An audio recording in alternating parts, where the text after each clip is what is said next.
नमस्कार, जय हिंद, वंदे मातरम दोस्तों। मैं हिंदुस्तानी निहाल हिंदुस्तानी एजुकेशन पॉइंट में आपका बहुत बहुत स्वागत करता हूं। दोस्तों, आज का टॉपिक आपका संविधान पर रहेगा, जिसमें आपके संविधान में टॉपिक रहेगा आपका अनुच्छेद। दोस्तों, अनुच्छेद एक ऐसा टॉपिक है जो कि हर एग्जाम में ज़रूर ही पूछा जाता है। तो आज अनुच्छेद पर बात करेंगे और आपके मौलिक अधिकार, नीति निर्देशक तत्व, राज्य, संघ राज्य क्षेत्र और भारतीय संविधान सभा का गठन कैसे हुआ, कब हुआ, इसके बारे में बात करेंगे। चलिए आइए बात करते हैं। अब दोस्तों, बात करें अगर आपके भारतीय संविधान सभा,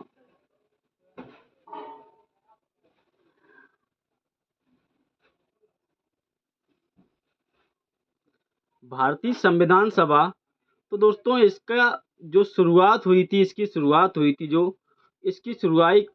कब हुई थी? जुलाई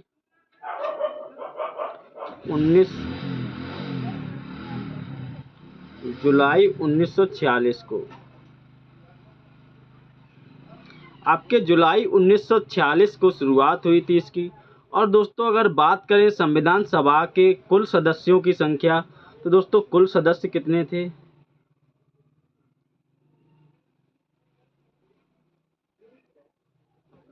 कुल सदस्य आपके कितने थे? 389।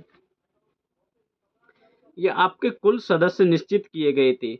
दोस्तों, अगर बात करें इसमें, तो दोस्तों इसमें कुल जो 389 थे दोस्तों, उसमें से 296 सदस्य के लिए चुनाव हुआ। कितने? 296 के लिए चुनाव हुआ।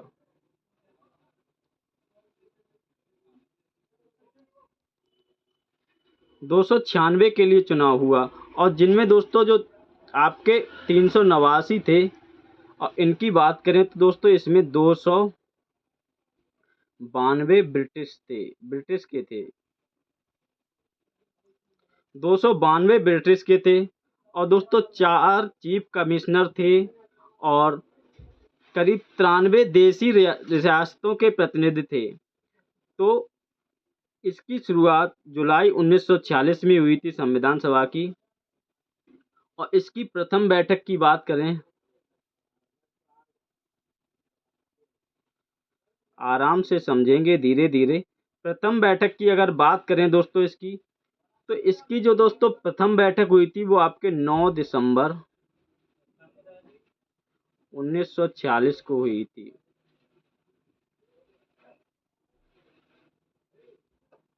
9 दिसंबर 1946 को हुई थी।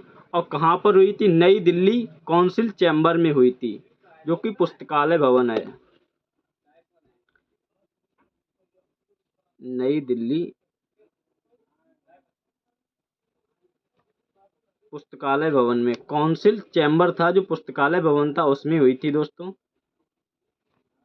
तो इतना था। अब बात करते हैं आपके नेक्स्ट पर दोस्तों। नेक्स्ट क्वेश्चन पर देखते हैं, सीधा क्वेश्चन पर चलते हैं। बाद में भी जो ऐसे पॉइंट होंगे वो आपको बताते चलेंगे, कुछ कुछ पॉइंट।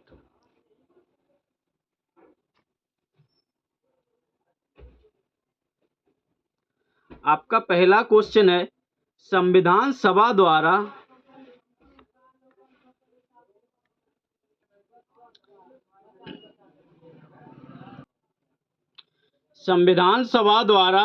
अंतिम रूप से पारित संविधान में कुल कितने अनुच्छेद तथा अनुसूचियां थीं?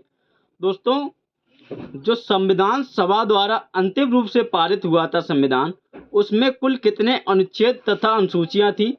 तो दोस्तों उसमें 395 अनुच्छेद थे। आपके 395 अनुच्छेद थे तथा 8 अनुसूचियां थी। 395 अनुच्छेद और 8 अनुसूचियां थी दोस्तों, जो आपका संविधान सभा द्वारा अंतिम रूप से पारित संविधान था, उसकी बात करें तो। अब बात करते हैं नेक्स्ट क्वेश्चन पर दोस्तों। वर्तमान समय में भारतीय संविधान में वर्तमान समय में भारतीय संविधान में गणना की दृष्टि से कुल कितने अनुच्छेद तथा अनुसूचियां हैं। दोस्तों अभी की बात हो रही कि वर्तमान समय में भारतीय संविधान में गणना की दृष्टि से कुल कितने अनुच्छेद तथा अनुसूचियां हैं। तो दोस्तों अब की बात करें तो अनुच्छेद तो 395 हैं, अनुच्छेद के अंदर अनुच्छेद बना दिए गए हैं, लेकिन अनुसूचियों की बात करें दोस्तों तो अनुसूचियां पहले 8 थीं, अब प्लस 4 अनुसूची हो गई हैं, यानी कि अब 12 अनुसूचियां हो गई हैं और 395 अनुच्छेद हैं। तो आपका सी ऑप्शन सही हुआ। इसमें पॉइंट समझाने वाले नहीं हैं। तो अब आगे बढ़ते हैं दोस्तों। वर्तमान समय में 2022 भारतीय संविधान में धाराओं की कुल कितनी संख्या है। दोस्तों अब बात हो रही है आपके धाराओं की। तो दोस्तों कितनी धाराएं हैं, कितने अनुच्छेद हैं। तो दोस्तों आपकी 395 धाराएं हैं। आपका बी ऑप्शन सही हुआ क्वेश्चन नंबर 3 का। इंडिया अर्थात भारत राज्यों का एक संघ होगा। यह संविधान के कुछ अनुच्छेद में अंकित है। दोस्तों इंडिया अर्थात भारत राज्यों का एक संघ होगा। यह संविधान के किस अनुच्छेद में अंकित है। इसकी अगर बात करें तो दोस्तों सबसे पहले बात करेंगे अनुच्छेद 1 की। अनुच्छेद 1 में कहा गया है, अनुच्छेद 1 में कहा गया है आपके कि इंडिया अर्थात यानी कि भारत राज्यों का एक संघ होगा। यह संविधान के अनुच्छेद 1 में अंकित है। आपके 1 में अनुच्छेद 1 है, उसमें यह कहा गया है कि भारत राज्यों का एक संघ होगा। अब बात करें आपके अनुच्छेद 2 की। तो दोस्तों अनुच्छेद 2 में क्या कहा गया है। नए राज्यों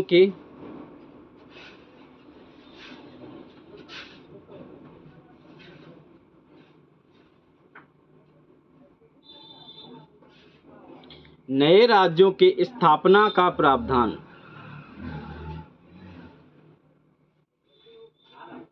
नए राज्यों के स्थापना का प्रावधान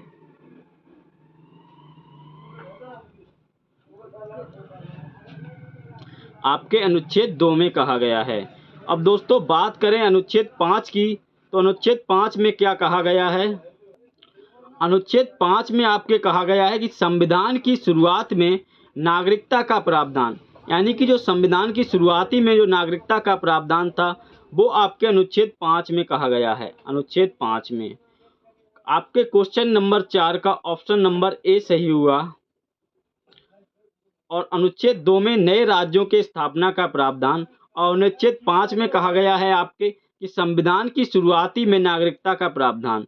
अब बात करते हैं दोस्तों नेक्स्ट क्वेश्चन पर आपके। भारतीय संविधान के किन अनुच्छेदों में नागरिकता संबंधी प्रावधान है। किन अनुच्छेदों में नागरिकता संबंधी प्रावधान है आपके। तो दोस्तों अगर अभी आपको बताया था संविधान जो 5 है उसमें आपके संविधान की शुरुआती में नागरिकता का प्रावधान है। तो दोस्तों आपके अनुच्छेद 5 से 11 तक, आपके अनुच्छेद 5 से 11 तक नागरिकता संबंधी प्रावधान है। अनुच्छेद 5 से 11 तक। दोस्तों अनुच्छेद 6 की बात करें तो अनुच्छेद 6 में यह कहा गया है कि पाकिस्तान से भारत आने वाले व्यक्तियों की नागरिकता, पाकिस्तान से भारत आने वाले व्यक्तियों की नागरिकता। दोस्तों अभी जो मैटर चल रहा है आपका वो सीमा नाम एक लड़की आई हुई है बाहर से, पाकिस्तान से। तो दोस्तों उसे अनुच्छेद 6 के तहत, उसे जो पाकिस्तान से आई है उसे अनुच्छेद 6 के तहत उसे भारत की नागरिकता दी जाएगी अनुच्छेद 6 के तहत। तो आपके क्वेश्चन नंबर 5 का डी ऑप्शन सही हुआ। दोस्तों अगर बात करें आपके अनुच्छेद 10 की, अगर अनुच्छेद 10 की बात करें आपके तो दोस्तों नागरिकता के अधिकार बने रहना, इसमें क्या कहा गया है। नागरिकता के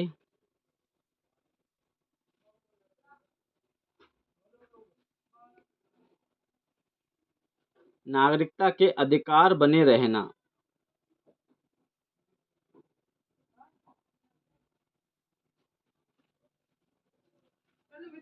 नागरिकता के अधिकार बने रहना ये आपके अनुच्छेद 10 में कहा गया है। और दोस्तों अनुच्छेद 11 की बात करें तो संसद द्वारा नागरिकता अधिकार कानूनों का प्रावधान है वो अनुच्छेद 11 में है आपके। तो आपके क्वेश्चन नंबर 5 का डी ऑप्शन सही हुआ था, इसी में है। अब बात करते हैं दोस्तों नेक्स्ट पर।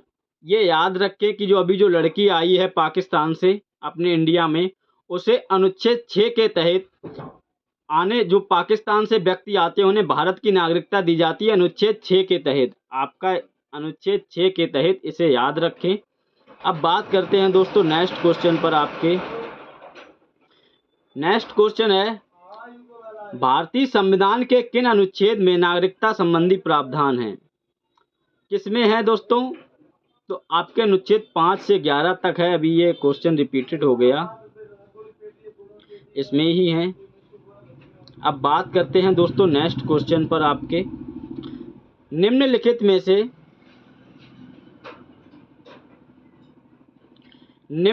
में से किन अनुच्छेद द्वारा भारतीय संविधान नागरिकों का मूल अधिकार निश्चित प्रदान करता है?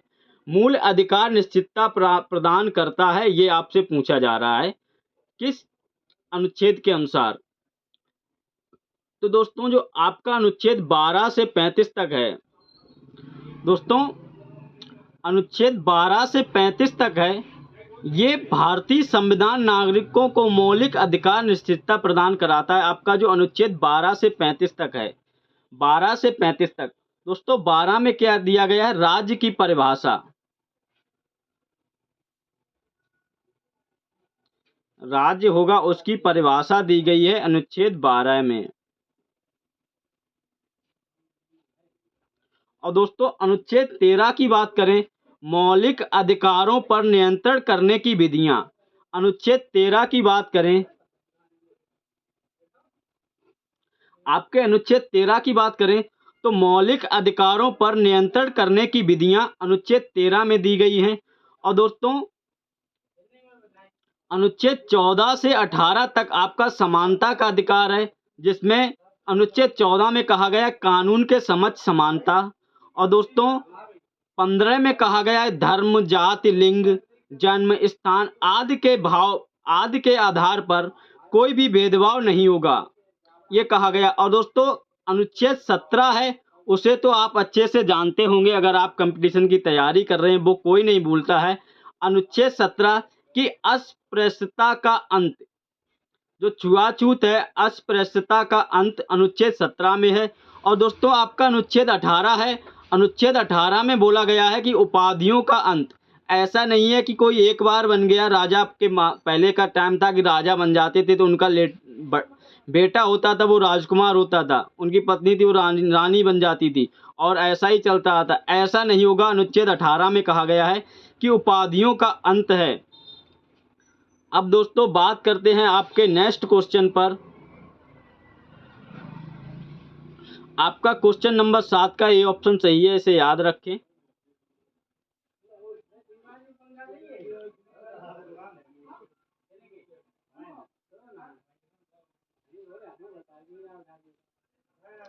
नौकरियों तथा शैक्षणिक संस्थाओं में समाज के कमजोर वर्ग के लिए आरक्षण उपलब्ध कराने के लिए केंद्र सरकार को संविधान का कौन सा अनुच्छेद अधिकार प्रदान करता है?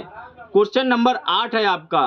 दोस्तों कौन सा है वो? आपका जो नौकरी तथा शैक्षणिक संस्थाओं में समाज के कमजोर वर्ग के लिए आरक्षण उपलब्ध कराने के लिए केंद्र सरकार को संविधान का कौन सा अनुच्छेद अधिकार प्रदान करता है? यानी कि आरक्षण के बारे में बात हो रही है आपकी। तो दोस्तों अगर आरक्षण के बारे में बात हो रही तो दोस्तों अनुच्छेद 16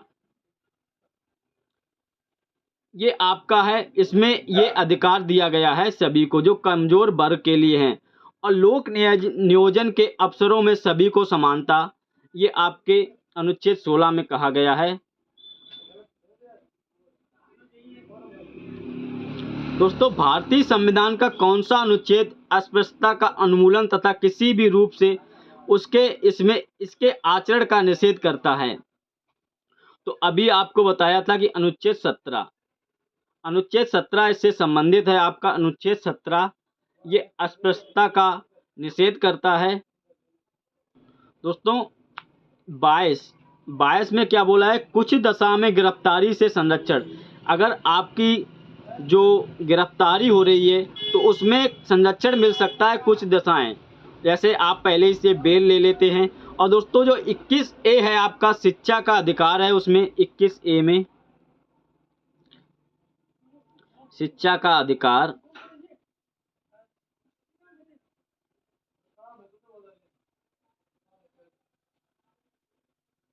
और जो संविधान के 86वें संविधान संशोधन हुआ था उसमें 21A जोड़ा गया था। ये 21 में ए जोड़ा गया था, 21A कर दिया। ये शिक्षा का अधिकार है और ये 86वां संविधान संशोधन के द्वारा जोड़ा गया था। 86वां संविधान संशोधन, इसे याद रखें, ये बहुत पूछा जाता है।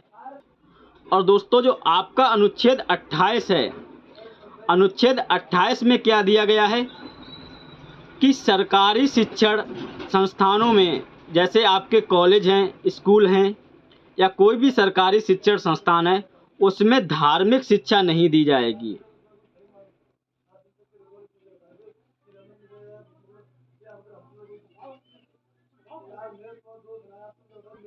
तथा विशेष कार्यक्रमों के शामिल होने के लिए बाध्य नहीं किया जाएगा। यानी कि इसमें धार्मिक शिक्षा नहीं दे सकते, ना कोई विशेष कार्यक्रम हो रहा है उसके लिए बाध्य कर सकते हैं। जिसकी मर्जी है वो उसमें भाग ले, जिसकी मर्जी है वो नहीं ले। ये अनुच्छेद आपके 28 में कहा गया है। अब बात करते हैं दोस्तों नेक्स्ट क्वेश्चन पर। वीडियो बहुत लंबी हो जाएगी अगर चारों ऑप्शन सॉल्व करते रहेंगे ऐसे ही। तो दोस्तों कुछ कुछ कर लेंगे जो महत्वपूर्ण है। भारतीय संविधान का कौन सा अनुच्छेद राष्ट्रपति के पद के लिए पुनः निर्वाचन की योग्यताएं निर्धारित करता है? राष्ट्रपति के बारे में बात हो रही है जो निर्वाचन की पुनः योग्यताएं निर्धारित करता है। दोस्तों अगर बात करें आपके अनुच्छेद 57 की, आपके अनुच्छेद 57 की, दोस्तों यहाँ पर ये जो शब्द आया है राष्ट्रपति, अब इसके बारे में कुछ महत्वपूर्ण पॉइंट हैं, उसके बारे में बात करते हैं आपके। दोस्तों जो भारत के राष्ट्रपति का उल्लेख है वो अनुच्छेद आपके 52 में किया गया है। राष्ट्रपति का उल्लेख है वो अनुच्छेद 52 में किया गया है आपके, कि भारत का एक राष्ट्रपति होगा। और दोस्तों अनुच्छेद 53 की बात करें अगर, संघ की कार्यपालिका संबंधी शक्तियां राष्ट्रपति में निहित होंगी। संघ की कार्यपालिका संबंधी शक्तियां राष्ट्रपति में निहित होंगी। और दोस्तों अनुच्छेद 54 है जो आपका, वो आपका कहता है राष्ट्रपति के निर्वाचन मंडल, राष्ट्रपति के निर्वाचन मंडल। और दोस्तों राष्ट्रपति के बारे में बात बताएं तो भारत का प्रथम नागरिक राष्ट्रपति होगा। और राष्ट्रपति पद के लिए कितनी कम से कम न्यूनतम उम्र,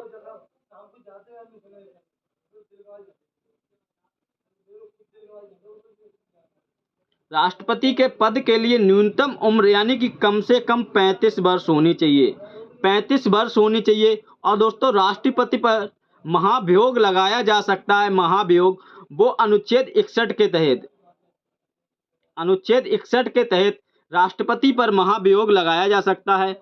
और दोस्तों जो राष्ट्रपति का निर्वाचन होता है वो अप्रत्यक्ष निर्वाचन प्रणाली द्वारा होता है, अप्रत्यक्ष निर्वाचन प्रणाली द्वारा। और राष्ट्रपति का जो कार्यकाल होता है वो दोस्तों 5 वर्ष का होता है। और दोस्तों अगर राष्ट्रपति अपना त्याग पत्र देना चाहता है तो वो किसे देगा? अपने से छोटे को देगा।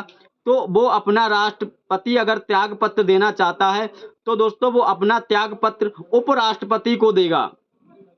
और दोस्तों बात करें अगर राष्ट्रपति को शपथ ग्रहण कौन कराता है तो दोस्तों राष्ट्रपति को शपथ ग्रहण भारत के मुख्य जो न्यायाधीश होते हैं उनके सामने शपथ ग्रहण कराई जाती है आपकी। और दोस्तों सुरक्षा बलों का सर्वोच्च कमांडर, एक मिनट दोस्तों, सुरक्षा बलों का सर्वोच्च कमांडर कौन होगा? दोस्तों सुरक्षा बलों का सर्वोच्च कमांडर आपका राष्ट्रपति होगा। और दोस्तों राष्ट्रपति राज्यसभा में कितने सदस्य मनोनीत करता है? दोस्तों 12 सदस्य मनोनीत कर सकता है राष्ट्रपति राज्यसभा में। और दोस्तों राष्ट्रपति अगर किसी को कोई सजा सुनाई जाती है, उसे उम्र कैद की सजा हुई है, तो दोस्तों अगर वो क्षमा योग्य है, अगर उसने कोई ज़्यादा बड़ा अपराध नहीं किया है, तो दोस्तों अनुच्छेद 72 है आपका, जो 71 के बाद 72 आता है आपका अनुच्छेद 72 के तहत राष्ट्रपति को क्षमा दान की शक्ति प्रदान करने की ये पावर होती है कि राष्ट्रपति को क्षमा दान की शक्ति प्राप्त होती है अनुच्छेद 72 के तहत। दोस्तों भारतीय संविधान का कौन सा अनुच्छेद राष्ट्रपति के लिए पुनः निर्वाचन की नियोक्ताएं निर्धारित करता है? तो दोस्तों इसके बारे में अगर बात करें तो अभी आपको बताया था अनुच्छेद 57 है, जो राष्ट्रपति के पद के लिए पुनः निर्वाचन की योग्यताएं निर्धारित करता है। दोस्तों 56 की बात करें तो दोस्तों 56 में राष्ट्रपति के कार्यकाल का उल्लेख दिया गया है, यानी कि राष्ट्रपति का कार्यकाल कितने वर्ष का होगा, 5 वर्ष का होगा। और उसकी न्यूनतम एज कितनी होगी, उसकी न्यूनतम एज होगी दोस्तों 35 वर्ष कम से कम होनी चाहिए। और दोस्तों आपका 57 के बाद जो 58 आता है आपका, उसमें दोस्तों राष्ट्रपति बनने के लिए योग्यताएं, राष्ट्रपति बनने के लिए क्या क्या योग्यताएं होंगी वो बताया गया है अनुच्छेद 58 में। और दोस्तों अनुच्छेद 59 में क्या है, अनुच्छेद 59 की बात करें अगर आपके अनुच्छेद 59 में दोस्तों राष्ट्रपति पद के लिए जो शर्तें हैं उसके बारे में बताया गया है अनुच्छेद 59 में। अब दोस्तों बात करेंगे नेक्स्ट क्वेश्चन पर। वीडियो बहुत ज़्यादा लंबी हो रही है क्योंकि कोई भी ऑप्शन हो हम बिना पूरा किए मानते नहीं है, जितना हमें आता है हम उतने से ज़्यादा देने की कोशिश करते हैं। दोस्तों वीडियो के लास्ट तक जरूर बने रहें, आपको अनुच्छेद पूरे रटा देंगे, आप प्रत्येक अनुच्छेद के बारे में, प्रत्येक चीज के बारे में जान जाएंगे। किस अनुच्छेद के अंतर्गत भाषण एवं अभिव्यक्ति की स्वतंत्रता के अधिकार की गारंटी दी गई है? यानी कि ये बोला गया है एक अनुच्छेद में कि आप कहीं भी अपनी बात रख सकते हैं, आपको ये अधिकार है। दोस्तों अनुच्छेद 10 की बात करें आपके अगर, तो दोस्तों अनुच्छेद 10 में अभी आपको बताया था कि जो नागरिकता के अधिकार बने रहना, जो नागरिकता लोगों को नागरिकता दी जाएगी उनके अधिकार बने रहना।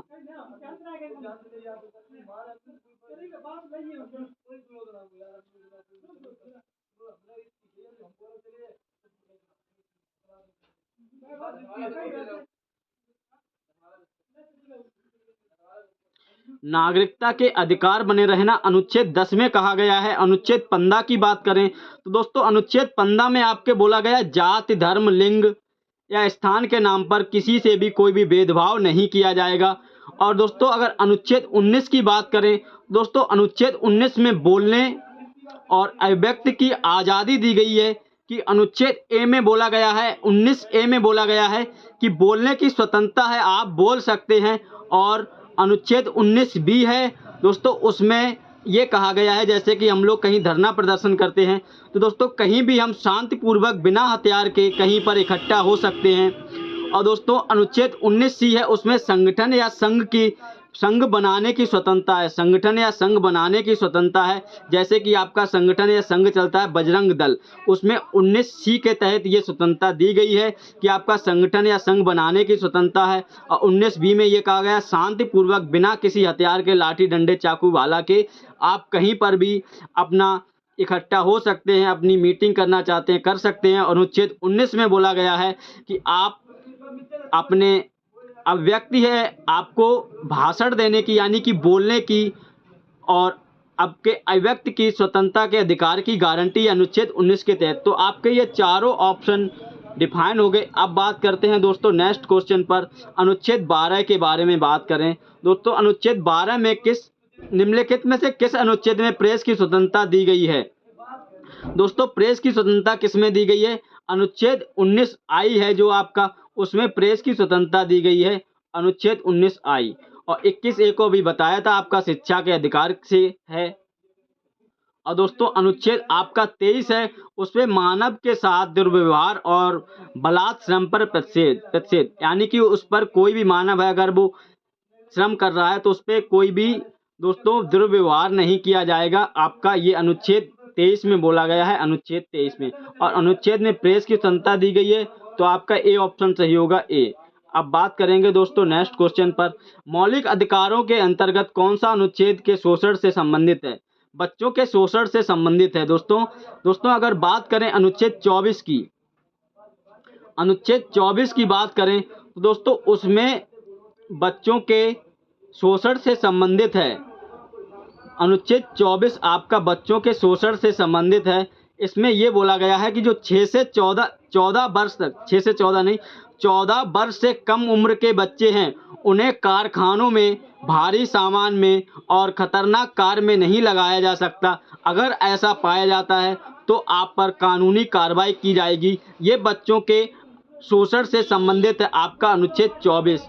अब बात करते हैं दोस्तों नेक्स्ट क्वेश्चन पर। आपके नेक्स्ट क्वेश्चन है, निम्नलिखित में से किस अनुच्छेद में अल्पसंख्यकों के हित की संरक्षण की व्यवस्था है? दोस्तों अल्पसंख्यकों के हित के संरक्षण की व्यवस्था की बात करें तो दोस्तों ये आपका कौन सा है? अनुच्छेद 29 में अल्पसंख्यकों के हित के संरक्षण की व्यवस्था है दोस्तों आपके। दोस्तों अगर बात करें अनुच्छेद 31 की, अनुच्छेद 31 के बारे में आपको कमेंट बॉक्स में बताना है, तो ये आपको होमवर्क है, ये आप लोग देख के कमेंट बॉक्स में करें कि अनुच्छेद 31 किस लिए है। अब बात करते हैं दोस्तों नेक्स्ट क्वेश्चन पर।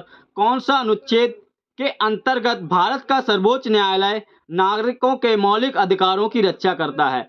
जो भारत का सर्वोच्च न्यायालय है वो नागरिकों के मौलिक अधिकारों की रक्षा करता है, वो किस अनुच्छेद के अंतर्गत आता है आपका ये बताना है।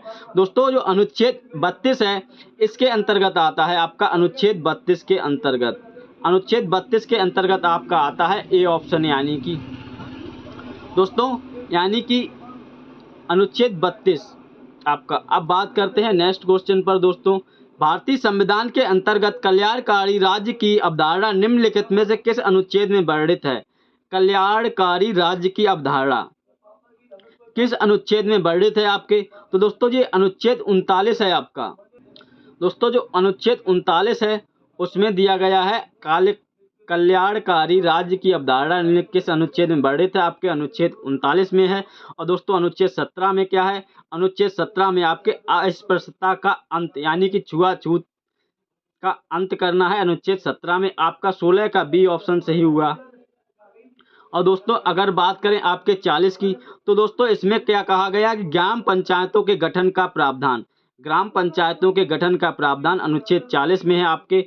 और दोस्तों त्रिस्तरीय पंचायती राज व्यवस्था किसने की थी, वो आपके कौन थे, इसके बारे में आपको खुद बताना है।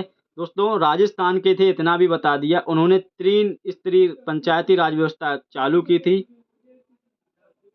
भारतीय संविधान के अनुच्छेद में राज्य के नीति निर्देशक तत्वों का उल्लेख है।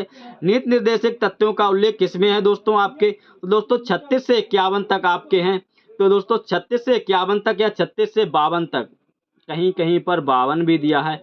इसमें दोस्तों आपके नीति निर्देशक तत्वों का उल्लेख दिया गया है, आपका बी ऑप्शन सही हुआ। अब बात करते हैं नेक्स्ट क्वेश्चन पर दोस्तों, वीडियो ज़्यादा लंबी हो गई। कौन सा अनुच्छेद राज्य सरकारों को ग्राम पंचायतों का गठन का निर्देश देता है? कौन सा अनुच्छेद राज्य सरकारों को ग्राम पंचायत के गठन का निर्देश देता है, ये आपको बताना है। दोस्तों जो अनुच्छेद आपका 40 है, अभी आपको बताया था, उसमें कहा गया ग्राम पंचायतों के गठन का प्रावधान, ग्राम पंचायतों के गठन का प्रावधान अनुच्छेद आपके 40 में है। और दोस्तों 41 में बात करें तो कुछ परिस्थितियों में सभी नागरिकों को काम, शिक्षा और लोग सहायता पाने का अधिकार होगा। दोस्तों अगर आप कहीं काम कर रहे हैं फिर भी आप अगर कोई परिस्थिति आपकी, तो वहाँ से भी आप काम के साथ साथ शिक्षा को पा सकते हैं, ये आपका अधिकार होगा अनुच्छेद 41 के तहत। अब दोस्तों बात करें अगर अनुच्छेद 20 के बाद, दोस्तों 42वें संविधान संशोधन द्वारा किस अनुच्छेद में मौलिक कर्तव्यों को जोड़ा गया है? तो आपके जो 42वां संविधान संशोधन हुआ था उसमें मौलिक कर्तव्य जोड़े गए थे आपके 51A में। 51A में आपके मौलिक कर्तव्य जोड़े गए थे, जो आपका 42वां संविधान संशोधन हुआ था उसके तहत। अब बात करते हैं दोस्तों आज का लास्ट क्वेश्चन, यानी कि अनुच्छेद नहीं, क्वेश्चन है 20। किस अनुच्छेद के अंतर्गत कार्यपालिका की शक्ति राष्ट्रपति में निहित होगी, ये आपको बताना है। दोस्तों कार्यपालिका की शक्ति राष्ट्रपति में निहित होगी, तो ये आपका कौन सा है? अनुच्छेद 53 है, अभी आपको बताया था। और दोस्तों 52 में क्या दिया गया है? भारत के राष्ट्रपति का उल्लेख। और 53 में कार्यपालिका की शक्ति राष्ट्रपति में निहित होगी। और दोस्तों 54 में राष्ट्रपति के निर्वाचन का मंडल। और दोस्तों 55 की बात करें तो दोस्तों 55 में राष्ट्रपति के निर्वाचन के संबंधित पद्धतियां हैं। और दोस्तों जो 56 है आपका, दोस्तों 56 में राष्ट्रपति के कार्यकाल का उल्लेख है। और दोस्तों 57 है आपका राष्ट्रपति के पुनर्निर्वाचन की पात्रता है। और दोस्तों 58 है आपका राष्ट्रपति बनने के लिए योग्यताएं हैं। और दोस्तों 59 है वो राष्ट्रपति पद के लिए आपके शर्तें हैं। और दोस्तों 60 है राष्ट्रपति द्वारा शपथ का उल्लेख है 60 में। दोस्तों अगर वीडियो पसंद आए तो लाइक सब्सक्राइब शेयर जरूर करें। और मैं आज के लिए इतना ही था, मिलेंगे नेक्स्ट वीडियो में। नेक्स्ट वीडियो में आपको आज अनुच्छेद 1 से 50 तक कराया है, नेक्स्ट वीडियो में आपको 50 से 100 तक करा देंगे। और नेक्स्ट वीडियो में आपके 100 से 359 तक करा देंगे। आपके पूरे अनुच्छेद हो जाएंगे 3 वीडियो में। तो बने रहें हिंदुस्तानी एजुकेशन पॉइंट के साथ। सभी को नमस्कार, जय हिंद, वंदे मातरम। मिलेंगे नेक्स्ट वीडियो में।